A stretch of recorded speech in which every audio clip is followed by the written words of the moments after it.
वेद और पुराणों के अनुसार हिंदू धर्म में 33 कोटि देवी देवता हैं, जिन्हें लोग 33 करोड़ भी मानते हैं। इन देवी देवताओं की संख्या चाहे जो भी हो, इन सभी देवी देवताओं में सबसे ऊपर त्रिमूर्ति यानी 3 देवताओं को सबसे ज़्यादा महत्वपूर्ण माना जाता है, जो ब्रह्मा, विष्णु और महेश है। ब्रह्मा जी को संसार का रचनाकार, विष्णु जी को पालनहार और महेश यानी शिव जी को संहारक माना जाता है।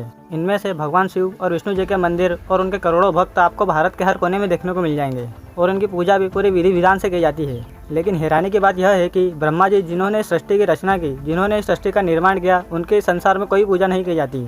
हमारे देश में और भारत के बाहर भी भगवान शिव और विष्णु के कई मंदिर हैं, लेकिन ब्रह्मा जी का पूरी दुनिया में केवल एक ही मंदिर है, जो कि राजस्थान के पुष्कर में स्थित है। अब सवाल यह है कि इस पूरे संसार में ब्रह्मा जी का एक ही मंदिर क्यों है और वह मंदिर आखिर पुष्कर में ही क्यों है? आखिर क्यों किसी और जगह ब्रह्मा जी के मंदिर का निर्माण नहीं किया जाता और बाकी देवी देवताओं की तरह ब्रह्मा जी की पूजा नहीं की जाती?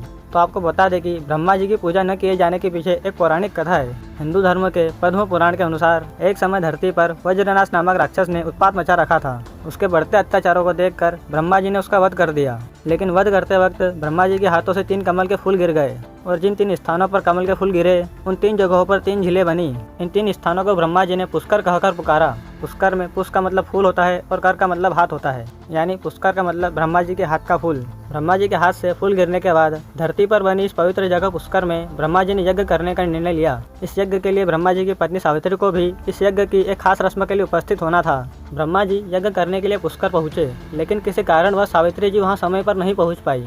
यज्ञ को समय पर पूर्ण करने के लिए ब्रह्मा जी के साथ उनकी पत्नी का होना जरूरी था, लेकिन सावित्री जी के नहीं पहुंचने की वजह से ब्रह्मा जी ने वहां के स्थानीय गुर्जर समुदाय के कन्या को गाय से छुआकर पवित्र किया और फिर उस कन्या से विवाह कर इस यज्ञ को शुरू कर दिया।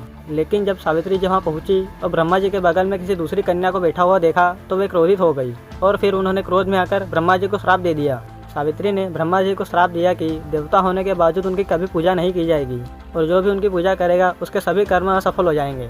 सावित्री को क्रोधित देख सभी देवताओं ने उनसे श्राप वापस लेने की विनती की, लेकिन दिया हुआ श्राप दोबारा वापस नहीं लिया जा सकता। इसीलिए सावित्री ने श्राप के प्रभाव को कम करने के लिए कहा कि इस धरती पर सिर्फ पुष्कर में ही आपकी पूजा होगी, कोई भी दूसरा आपका मंदिर बनाएगा तो उसका विनाश हो जाएगा। इस घटना के बाद से पूरे भारतवर्ष में ब्रह्मा जी का पुष्कर के अलावा कोई मंदिर नहीं है और उनकी कहीं और पूजा नहीं की जाती। श्राप देने के बाद सावित्री जी को काफी दुख हुआ और ब्रह्मा जी से कभी दूर न होने के लिए वो भी पुष्कर में ही पहाड़ी पर झरने के रूप में बस गई। इस झरने की जगह आज सावित्री देवी का मंदिर बना हुआ है। माना जाता है कि ब्रह्मा जी के मंदिर में दर्शन करके अगर आपने सावित्री मंदिर में माथा नहीं टेका तो पुष्कर में आने का कोई पुण्य आपको नहीं मिलेगा। पुष्कर में ब्रह्मा जी के मंदिर का निर्माण कब हुआ और वह किसने किया, इसका कहीं पर कोई उल्लेख नहीं दिया गया है। लेकिन ऐसा कहते हैं कि आज से तकरीबन 1-2 हजार साल पहले अर्णव वंश के एक शासक को एक स्वप्न आया था कि इस जगह पर एक मंदिर है जिसके सही रखरखाव की जरूरत है। तब राजा ने इस मंदिर के पुराने ढांचे को दोबारा जीवित किया।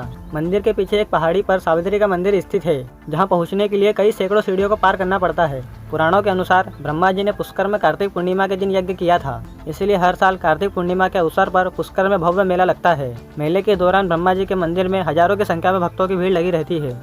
दोस्तों, अगर जानकारी अच्छी लगी हो तो वीडियो को लाइक करें और चैनल को सब्सक्राइब करें।